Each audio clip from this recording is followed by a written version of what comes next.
নবীর বিবিরা জিজ্ঞাসা করে, ওগো আল্লাহর নবী, ঘরে কোনো খাবার নাই, মেহমানকে সব খাবার খাওয়াইয়া দিলেন, আমরা কি খাবো? নবী বললেন, আল্লাহ দেওয়া নিয়ামত পানি পান করো, বিসমিল্লাহ বলে পানি পান করো, আর ঘরে খিজুর থাকলে একটা খিজুর খাও, রুটি থাকলে একটা রুটি রে ভাগ করে করে আমারে একটা ভাগ। নবী বলেন, আমার ভাগে অল্প একটু রুটির টুকরা পড়ছে, নবী এক টুকরা রুটি খাইয়া এক গ্লাস পানি মাত্র, পানিও বেশি নাই, আরব দেশে পানি এখনো দাম বেশি, তেলের তে পানির দাম বেশি।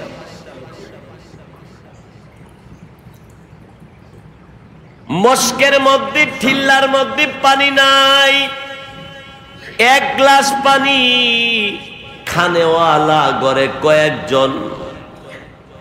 নবী বলেন, এই পানিটা বিবিরা তোমরা নিজেরা পান করো, যদি থাকে একটু পানি তাহলে আমি পান করব, না হয় আমি পানি পান না করে রাত কাটাইয়া দিব।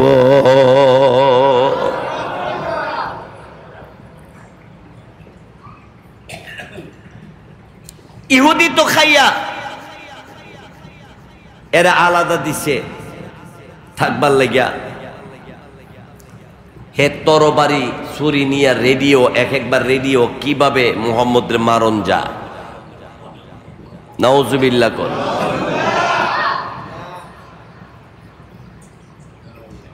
এইদিকে আমাদের নবী রাহমাতুল আলামিন খাতামুন নবিয়্যিন তারে আরামের বিছানা করে দিছে শুইবার লাগিয়া। লোকটা কিন্তু ইহুদি, লোকটা কিন্তু মুসলমান না।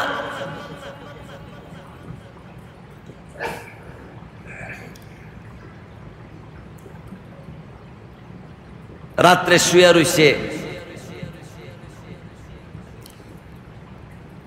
ফজরের আজান হয়ে গেল,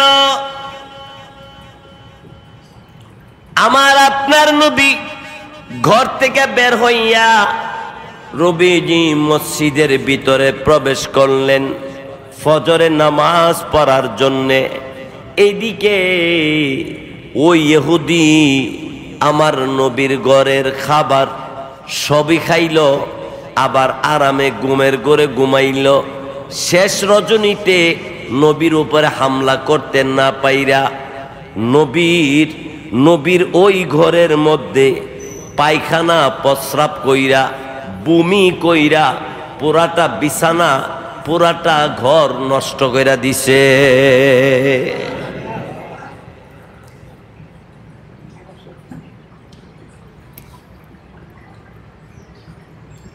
আমার আপনার নবী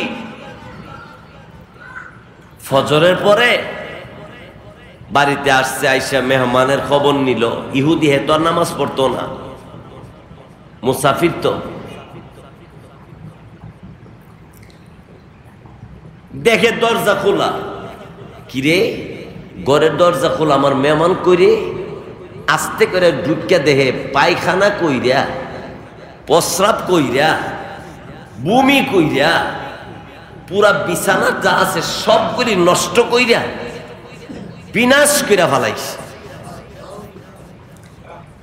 আমরা হইলে মেহমানের প্রতি সেত উঠলইলে না ভালোবাসা বাড়লইলে, কই লইলে হেরে লাগাল পাইলে হেরে তো দিবে, হেরে না লাগাল ফেলে এর বাফের লাগাল ফেলে বাফেরে দিবে, এর বাফেরে না লাগাল ফেলে হেরা গ্রামের জারে ফাঁস হেরে ধরে দিবে। আমরা দেশের নিয়ম কিন্তু এইটাই, কেউ যদি অন্যায় করে হেরে না পাইলে হের বাইরে ধরে এলা। আপনারা বদল মনে হয় নিয়ম নাই,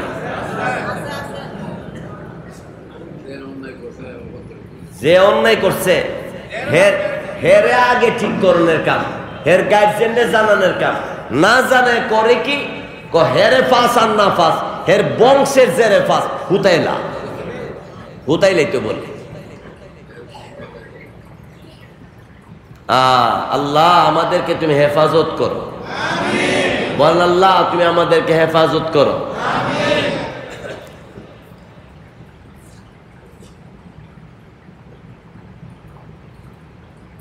নবীজি এই অবস্থাটা দেখিয়া নবী চিন্তার মধ্যে পড়ে গেলেন, আয় হায়, যেই লোকটা আমার বাড়িতে মেহমান ছিল সারা রাত্রটা, মনে হয় আমার ঘরের খাবার খাইয়া তার পেটে হজম হইছে না। আহারে, আমার বাড়িতে এই মানুষটা কষ্ট করে গেল। আহারে, আমি নবী ব্যর্থ, আমি তার সঙ্গে সুন্দর ব্যবহারটা করতে পারলাম না। আহারে, লোকটারেও তো পাইলাম না। আহা, এমন একটা মানুষ, যেই মানুষটা আমার বাড়িতে এসে কষ্ট করে গেল। নবী আফসোস করতেছে, নবী আকাঙ্ক্ষা করতেছে, নবী পেরেশানের মধ্যে পড়ে গেছে।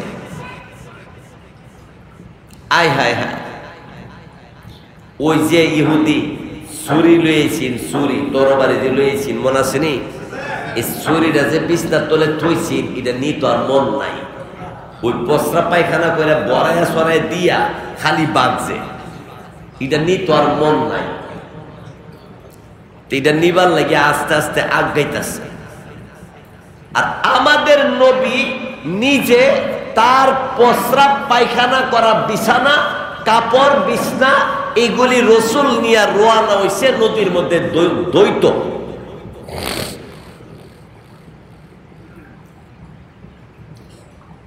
আমার নবী ওই ইহুদির প্রস্রাব পায়খানা করা বিছানা, চাদর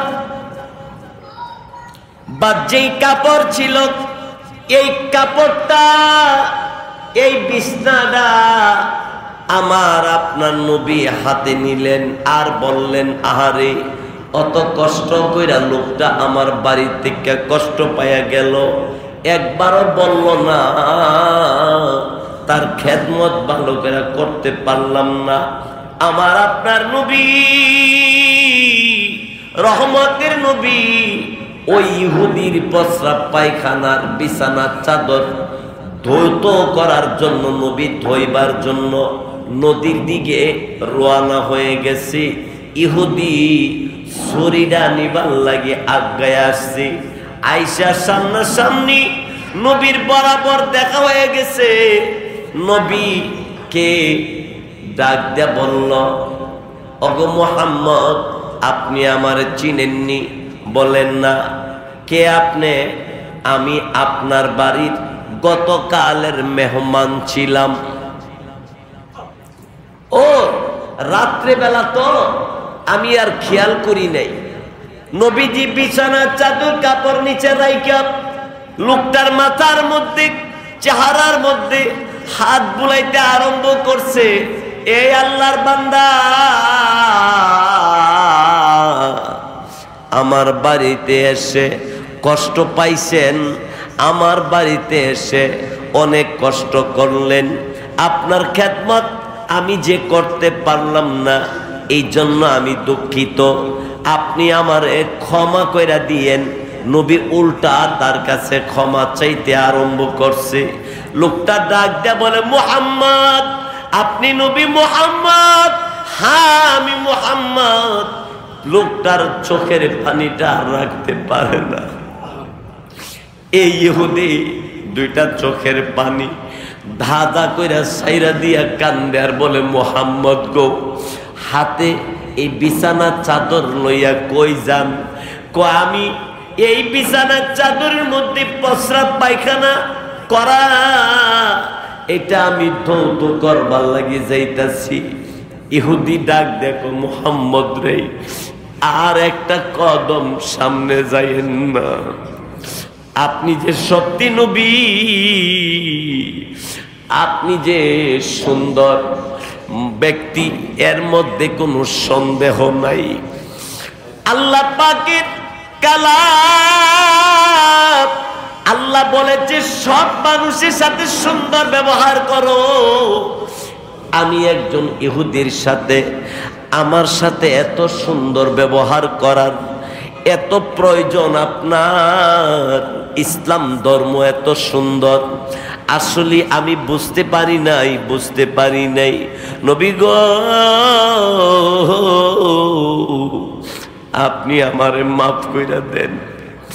নবীর পায়ের মধ্যে পড়ে গেছে ইহুদি, ডাক দেয়া বলে, নবী কিরে আল্লাহর বান্দা, কেন আসছিলি?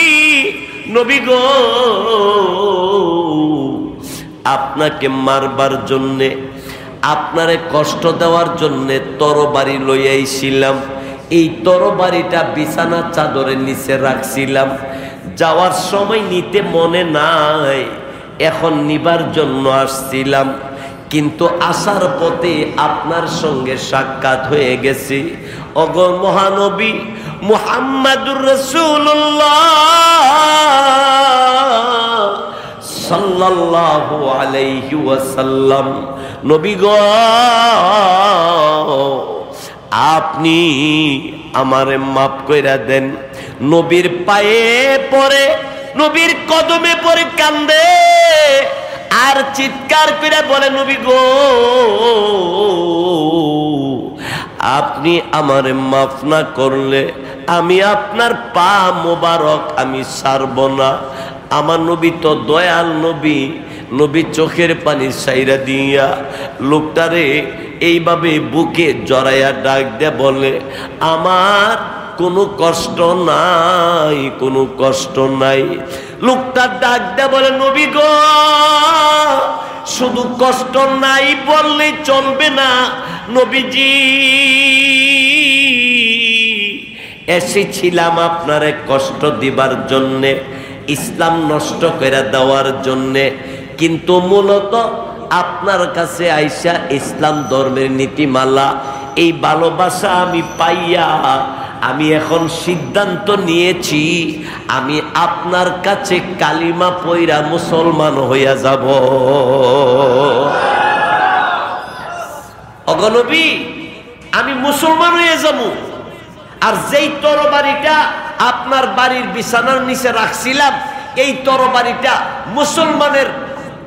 মুসলমানের বিপক্ষে, কাফেরের পক্ষে ছিল। এই তরবারিটা এখন মুসলমানের পক্ষে থাকবে, বেঈমানের বিপক্ষে থাকবে। আমারে কালিমা পড়াইয়া দেন, লা ইলাহা ইল্লাল্লাহু মুহাম্মাদুর রাসূলুল্লাহ সাল্লাল্লাহু আলাইহি ওয়াসাল্লাম। ভাইরা আমার, কথাটা ছিল যে আল্লাহ তাআলা নবীকে বলছেন, লিতুনজিরা কওমান মা উনজিরা আবাউহুম ফাহুম গাফিলুন। যারা গাফেল হয়ে গেছে, যারা অশ্লীল হয়ে গেছে, আলসে হয়ে গেছে, যারা আল্লাহর দ্বীন থেকে দূরে সরে আছে, তাদের কাছে আপনি ইসলামের দাওয়াত দেন, আল্লাহর কথা বলেন। নিজের ভাই, নিজের ভাতিজা, নিজের চাচা, নিজের বংশধর অনেকেই পথভ্রষ্টের মধ্যে আছে, তাদেরকে আহ্বান করে পথের দিকে আনতে চেষ্টা করা, এটা নৈতিক দায়িত্ব, ইমানি দায়িত্ব আমাদের। এবার ইহুদি ইসলাম নষ্ট করব দূরের কথা, কালিমা পয়রা মুসলমান হইয়া ইসলামের পক্ষে চলে আসছে। আলহামদুলিল্লাহ কর।